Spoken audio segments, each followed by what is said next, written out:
Allahumma sholli ala Muhammad wa ala ali Muhammad. Dipancarluaskan langsung dari Jalan Jenderal Sudirman nomor 1 Kompleks Masjid Darussalam, Sangatta Kutai Timur, Suada 91.1 FM, Radio Informasi dan Inspirasi Keluarga. Alhamdulillah sahabat Suada, hari ini edisi Selasa 17 Rabiul Awal 1447 Hijriah atau bertepatan dengan tanggal 9 September 2025. Sahabat siaran Anda Bang Darda kembali dapat menyapa sahabat di Inspirasi Sore Zona Parenting atau mendidik anak dalam Islam. Baik sahabat saudara, kita awali jumpa kita dengan mengucapkan basmalah. Bismillahirrahmanirrahim. Apa kabarnya sahabatku semua? Semoga senantiasa sehat ya, selalu berbahagia dan dalam lindungan Allah Subhanahu wa taala. Amin ya rabbal alamin. Ya sahabat saudara, seperti biasa kita bersama Ustadz Khairuddin Harahap. Assalamualaikum warahmatullahi wabarakatuh Ustadz. Waalaikumsalam warahmatullahi wabarakatuh. Sehat ya Ustadz ya? Alhamdulillah sehat walafiat. Masya Allah. Semoga juga Bang Darda dan semua pendengar suara dimanapun berada dalam keadaan sehat walafiat. Amin amin amin ya rabbal alamin. Terima kasih Ustadz doanya selalu ya sahabat. Insya Allah tiap Selasa Ustadz Khair selalu mendoakan kita. Nah, jadi dengarkan terus ya supaya dapat doanya. Baik Ustadz, kita kembali melanjutkan tentang adab guru kepadanya dirinya sendiri ya. Ini bagian ketiga. Silakan Ustadz. Baik, Assalamualaikum warahmatullahi wabarakatuh. Waalaikumsalam warahmatullahi wabarakatuh. Alhamdulillah, Allahumma salli wa sallim wa barik ala Sayyidina Muhammadin wa ala alihi wa ashabihi wa mawala la hawla wa la quwata illa billahil aliyil azim. Baik pendengar suada dimanapun berada, Alhamdulillah kita bersyukur kepada Allah Subhanahu wa ta'ala atas semua nikmat yang diberikan kepada kita semuanya. Selawat dan salam semoga senantiasa tersampaikan kepada baginda Rasulullah Sallallahu Alaihi Wasallam, tauladan umat hingga akhir zaman. Amin. Mudah-mudahan kita semua mendapatkan syafaatnya. Amin ya rabbal alamin. Baik, kita lanjut pembahasan kita terkait dengan adab guru terhadap dirinya. Ya, untuk pembahasan hari ini yang pertama yang ingin kita sampaikan adalah bagaimana guru itu mensucikan jiwanya lahir dan batin dari akhlak tercela dan menghiasinya dengan akhlak yang terpuji. Ya. Nah, ini penting ya, berawal dari membersihkan jiwa gitu ya. Nah, sebelum menyampaikan ilmu, sebelum menyampaikan hikmah, maka sebagai seorang guru dia harus senantiasa memperhatikan kesucian jiwanya dan senantiasa menjauhi dari sikap-sikap atau perilaku-perilaku yang menjadikan jiwanya kotor gitu ya. Nah, di antara penyakit yang harus dijauhi oleh seorang guru di antaranya adalah menjauhi sikap dendam gitu ya. Dan ini semua kan penyakit hati ya. Kemudian hasad ya. Kemudian pemarah, kemudian menipu, sombong, ria, ujub, sum'ah, bakhil, licik, rakus, menolak kebenaran, angkuh gitu ya. Bersaing dan berbangga akan urusan-urusan dunia. Nah, ini harus dijauhkan oleh seorang guru. Sehingga dia memiliki jiwa yang jernih, jiwa yang bersih, sehingga ilmu yang disampaikan itu akan mudah dipahami oleh orang-orang yang mau belajar ilmu darinya gitu ya. Karena ya hasad ini gitu ya, kalau kita lihat hasad ini ya itu kan artinya ketika orang tertimpa hasad ini bahaya sekali gitu ya. Bagaimana dia tidak ridho terhadap apa yang Allah berikan kepada orang lain gitu ya, yang sehingga dia ingin apa yang ada pada orang lain itu hilang gitu ya. Dan ini kan juga jiwa yang buruk ini dan sikap tercela yang harus dijauhi gitu ya. Dan kemudian juga ada ujub ya. Ujub itu kan adalah orang yang ingin orang yang memiliki rasa bangga terhadap dirinya gitu ya. Berbangga diri, dan ujub ini kan bisa saja karena faktor yang merasa memiliki kelebihan dari orang lain gitu ya. Dan kemudian juga bisa saja orang ada juga sifat ria gitu ya. Ria ini kan ingin dilihat, ya, ingin dilihat orang lain ketika melakukan kebaikan, atau sum'ah itu juga adalah ingin didengarkan, ya, kebaikannya oleh orang banyak gitu ya. Padahal ya bagi seorang hamba, bagi orang yang berilmu, maka ia senantiasa menyadari semua itu adalah merupakan penyakit yang harus ditinggalkan, dijauhi gitu ya, karena ia adalah menjadikan hati ini sakit gitu ya kalau ada hal-hal yang seperti itu, dan ini harus ditinggalkan oleh seorang guru gitu ya. Nah, bagaimana cara meninggalkannya? Ya pastinya ya bagaimana cara mengobatinya jika itu sudah ada pada diri kita. Yang artinya kita harus menyadari semua adalah atas karunia atau pemberian dari Allah Subhanahu wa taala. Ya, misal nih hasad, ya kan? Kenapa orang itu hasad? Karena nggak memahami bahwasanya setiap yang diberikan itu adalah karunia dari Allah Subhanahu wa taala, sehingga muncul rasa hasad tadi. Dia nggak ridho terhadap dirinya dan nggak ridho terhadap orang lain, terhadap pemberian Allah Subhanahu wa taala gitu ya. Dan kemudian kenapa orang ria gitu ya? Juga kan karena nggak menyadari bahwasanya semua yang ia lakukan itu akan dilihat oleh Allah Subhanahu wa taala. Maka kata kuncinya adalah ingat kembali kepada Allah Subhanahu wa taala ya. Dan kemudian kenapa orang bisa ujub gitu ya? Juga kan kenapa orang bisa merasa bangga diri gitu kan? Ya karena mungkin dia merasa seolah-olah itu semua adalah atas kemampuan dirinya. Padahal itu adalah pemberian dan karunia dari Allah Subhanahu wa taala gitu ya. Dan sum'ah juga, kenapa orang ingin didengarkan kebaikan-kebaikannya gitu ya. Ya karena itu tadi. Ya, kalau orang mau menjauhi sifat sum'ah ini, sadarilah bahwasanya kebaikan-kebaikan itu pasti Allah akan melihatnya gitu ya, dimanapun kita melakukan kebaikan. Nggak perlu harus disebut-sebutkan orang lain, ya kan? Nggak perlu harus dilihat oleh orang lain gitu ya. Maka sifat-sifat yang merusak jiwa ini harus kita tinggalkan kalau kita sebagai seorang guru gitu ya. Maka yang pertama, kesucian jiwa kita harus kita jaga gitu ya, sebagai seorang guru. Baik, itu yang ke-9 ya Bang Darda ya, terkait dengan bagaimana adab seorang guru kepada dirinya ya. Betul. Nah, ini masuk kita yang ke-10 nih ya, berusaha dan bersungguh-sungguh untuk selalu menambah kebaikan gitu ya.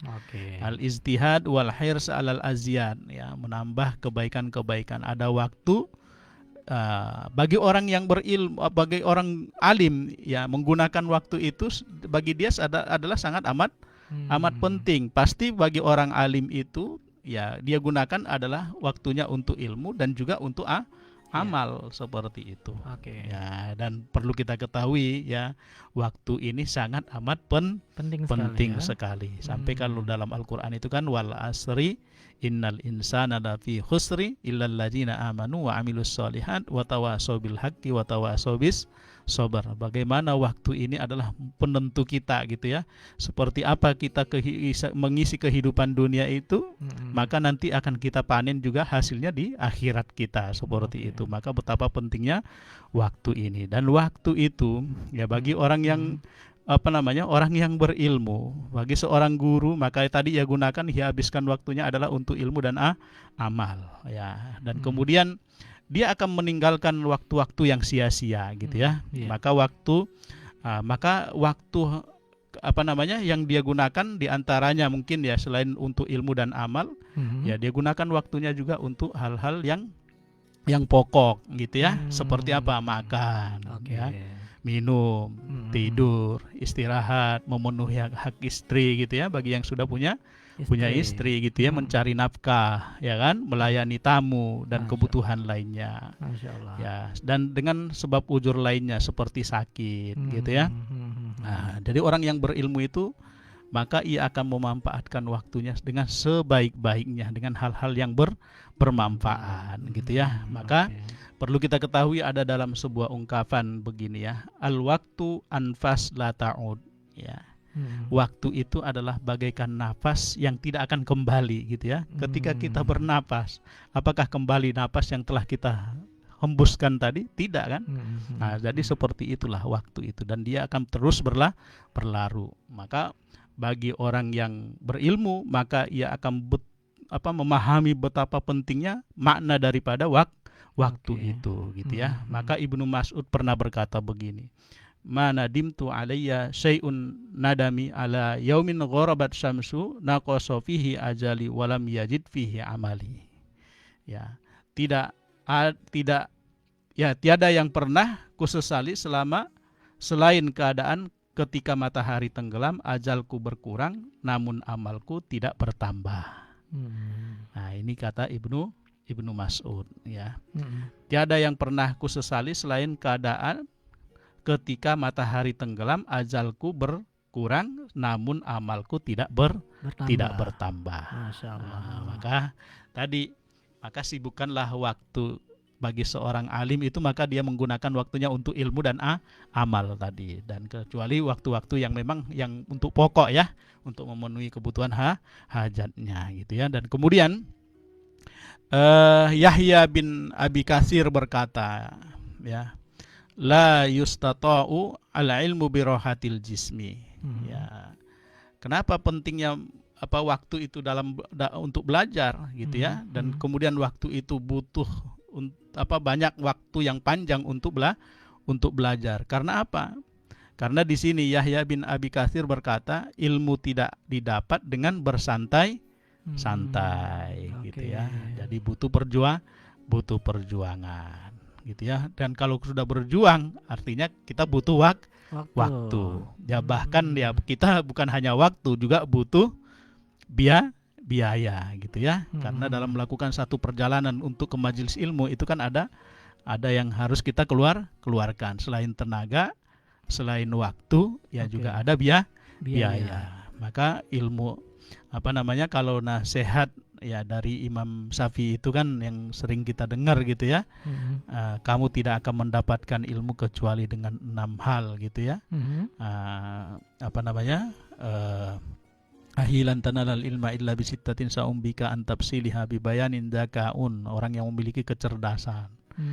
Wahirsun, orang yang memiliki rasa tamak terhadap ilmu. Ya kan, nggak pernah merasa puas. Ya, yang kita boleh haus terhadap ilmu, kita nggak boleh puas dengan ilmu yang sudah kita miliki. Dan karena ilmu yang kita miliki itu sebenarnya adalah sedikit. Ya, karena Allah juga katakan, wa ma utitum minal ilmi illa qalilah. Tidaklah aku berikan ilmu kepadamu, pengetahuan kepadamu kecuali sedikit. Jadi apapun, seberapapun hafalan kita, seberapa kuat pun hafalan kita, kita tetap akan merasa kurang terhadap ilmu. Sehingga kita punya semangat, ya, untuk belajar. Terlebih-lebih kalau seorang guru, ya, dia memang harus banyak belajar, harus banyak baca buku, ya, harus kemudian banyak menggali pengetahuan dari orang-orang yang ada di sekelilingnya untuk menambah ilmunya, gitu ya. Wahirsun, ya, watuluz zaman, ya, kemudian wadirhamun, ada perlu biaya, wajtihadun, kemudian perlu kesungguhan, wasuhbatul ustad, bergaul dengan baik dengan gurunya, ya kan, watuluz zaman, dan kemudian waktu yang panjang belajar itu. Maka al-ijtihadu wal hirsu alal ajiyad. Maka seorang guru itu dia harus berusaha dan bersungguh-sungguh untuk selalu menambah kebaikan dalam hidupnya, gitu ya. Masya Allah. Untuk menambah kebaikan itu dia pasti bekalnya juga adalah dengan ilmu. Kemudian dalam sebuah hadis juga ada dikatakan begini, hafatil jannatu bil makari, surga itu dikelilingi dengan hal-hal yang dibenci. Kira-kira kenapa bunyi hadisnya begini, Bang Darda? Iya, dikelilingi oleh hal-hal yang dibenci, ya. Iya, dikelilingi oleh hal-hal yang dibenci. Ya kan? Mungkin ini ya, untuk mendapatkan surga itu nggak mudah, gitu kan? Iya. Nggak mudah. Jadi banyak hal-hal yang seperti lagu Roma Irama itu kan, kenapa yang enak-enak kok dilarang, gitu ya. Iya. Jadi seperti itu, Bang Darda. Memang ada kalanya ya yang enak-enak itu dilarang, gitu ya. Padahal itu mengantarkan perbuatan-perbuatan yang mengarahkan kepada masuknya ke dalam neraka karena yang diperturutkan itu adalah hawa nafsu. Ya, maka dalam mengisi kehidupan ini ya tantangannya ya seperti itu. Betul. Ya kan? Masya Allah. Ada hal-hal yang surga itu dikelilingi hal-hal yang dibenci gitu ya.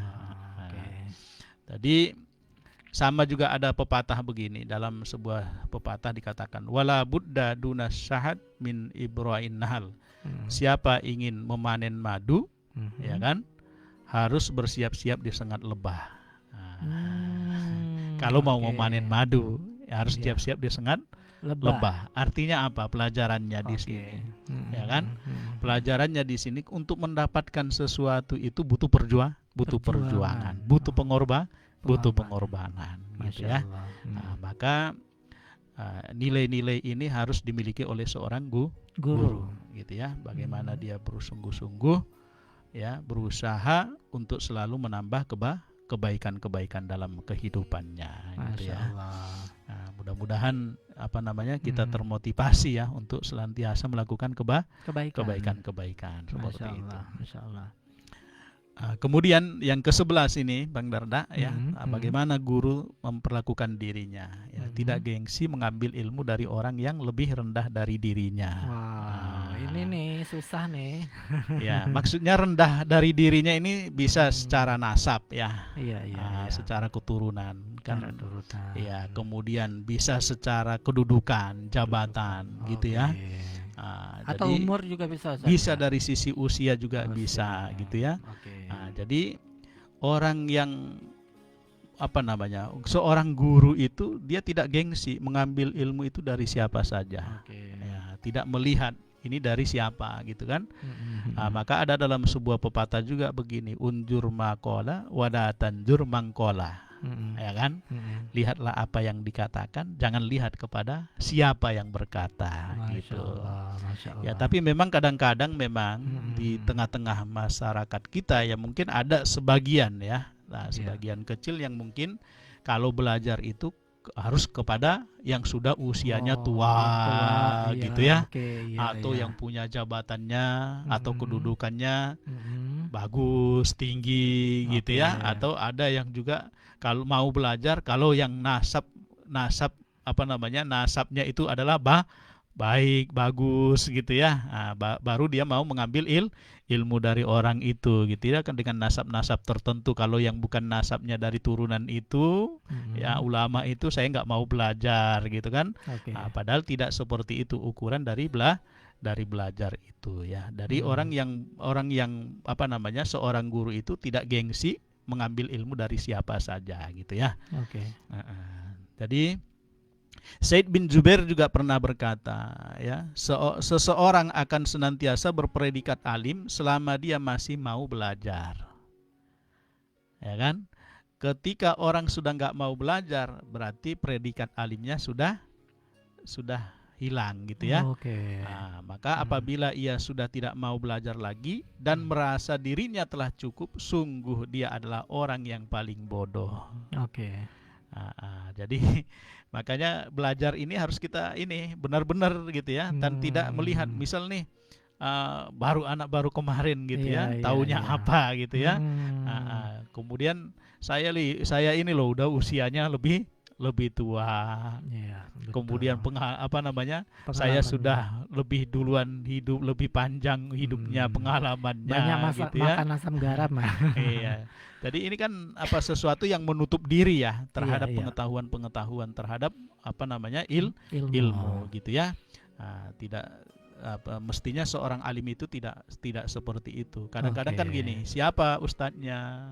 Itu dia, pilih-pilih ya ustadz ya. Siapa yang ceramah gitu ya. Kalau ustadz kampung dia nggak mau. Ustadz kampung nggak mau, nggak terkenal gitu ya.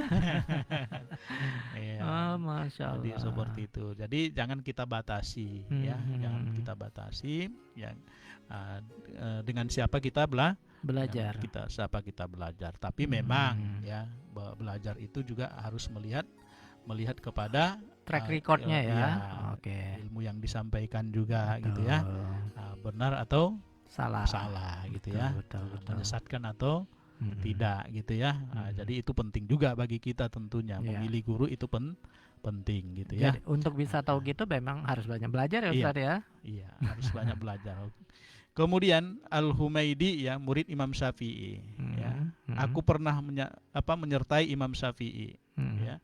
Dari Makkah ke Mesir, aku mengambil ilmu dari beliau dalam banyak persoalan. Beliau juga mengambil ilmu dariku dalam masalah hadis. Ya. Jadi Al-Humaidi ini murid Imam Syafi'i, pernah berjalan bersama Imam Syafi'i gitu ya. Dalam perjalanan itu ya menuju ke Mesir, ya Al-Humaidi itu mengambil ilmu dari beliau dalam banyak persoalan, banyak hal gitu ya. Tapi juga Imam Syafi'i itu ternyata juga mengambil ilmu dari Al-Humaidi gitu ya. Dalam hal apa? Dalam masalah ilmu hadis gitu ya. Jadi ya saling belajar ya. Maka ketika kita ketemu dengan murid kita, ya pasti kita juga ada pelajaran yang kita dapatkan dari orang tersebut gitu ya. Dan kemudian ya di lingkungan kita ya kan, itu juga pasti ada pelajaran-pelajaran yang kita ambil. Bahkan itu dari anak kecil sekalipun gitu ya. Maka akan ada ilmu yang kita dapatkan gitu ya. Jadi kita tidak memilih apapun itu ilmu yang baik yang memang dari siapapun ya kita terima gitu ya. Kemudian yang terakhir ini, bagaimana adab seorang guru terhadap dirinya adalah bagaimana seorang guru itu menyibukkan diri dalam menulis jika memiliki keahlian menulis. Jadi banyaklah menulis gitu ya. Jadi diantaranya ya untuk mengasah ilmu itu ya dengan menulis ya. Jadi supaya tidak hilang ya Ustadz ya. Iya. Masya Allah. Sehingga semakin tajam gitu ya analisanya dan dan ilmunya gitu ya. Maka mengkaji berbagai bidang kajian keilmuan yang rumit, karena aktivitas menulis menuntut seorang untuk banyak mengkaji, menelaah, meneliti dan mengulang-ulang ilmu. Seperti itu. Masya Allah. Ya, ini adab seorang guru terhadap dirinya. Ya. Ada 12 ya. Masya Allah. Mudah-mudahan guru-guru kita semua senantiasa dikaruniakan, dibimbing jiwanya, dibimbing hatinya untuk senantiasa menjaga adab-adab terhadap dirinya, seperti itu. Kemudian untuk berikutnya Bang Darda, nanti kita akan di pekan depan kita akan sampai kepada materi bagaimana adab seorang guru saat mengajar gitu ya, saat menyampaikan ilmu, dan kemudian bagaimana adab guru kepada adab guru ketika berada di dalam majelis gitu ya. Jadi ini yang yang akan kita bahas di berikutnya ya. Mungkin ini Bang Darna dari materi yang bisa saya sampaikan pada sore hari ini, mudah-mudahan ada manfaatnya. Dan kemudian kita semua dikaruniakan orang-orang yang senantiasa giat belajar gitu ya. Dan kemudian memerankan mengisi kehidupan ini dengan kebaikan-kebaikan, dan menyibukkan diri kita dengan mencari ilmu dan kemudian dan beramal gitu ya, dan mengamalkan ilmu yang kita ketahui. Mungkin ini Bang Darda yang bisa saya sampaikan pada sore hari ini, mudah-mudahan ada manfaatnya. Mohon maaf jika ada hal yang kurang berkenan. Billahi taufik wal hidayah, wallahu muwaffiq ila aqwamit thoriq. Wassalamualaikum warahmatullahi wabarakatuh. Waalaikumsalam warahmatullahi wabarakatuh. Ya, Ustadz Khair, terima kasih Ustadz atas sharingnya sore hari ini kepada kita semua, kepada pendengar Suada FM. Jadi memang ini adalah step pertama yang harus dilakukan oleh seorang guru sebelum dia melakukan atau berhubungan dengan yang lainnya ya Ustadz ya, seperti muridnya atau masyarakat atau orang tua. Jadi gimana sih adab guru kepada dirinya sendiri, itu yang harus diselesaikan dulu ya Ustadz ya. Masya Allah, luar biasa. Jadi memang jadi guru itu tidak gampang, tetapi ganjarannya di hadapan Allah Subhanahu wa taala juga tidak main-main sahabat Suada. Jadi semangat lain jadi guru PAUD ya, guru TK, guru SD, guru SMP, guru SMA, juga guru di perguruan tinggi juga guru ya. Semangat terus ya, meski banyak tantangan-tantangan yang dihadapi. Baik sahabat Suada, demikian kebersamaan kita di program Parenting Mendidik Anak dalam Islam sore hari ini. Semoga bermanfaat dan terima kasih atas partisipasinya. Semoga Allah SWT membalasnya dengan pahala yang berlipat ganda. Amin ya rabbal alamin. Mari kita tutup dengan hamdalah, alhamdulillahirabbil alamin, dan doa kafaratul majelis. Subhanakallahumma wa bihamdika asyhadu an la ilaha illa anta astaghfiruka wa atubu ilaik. Wassalamualaikum warahmatullahi wabarakatuh. Waalaikumsalam warahmatullahi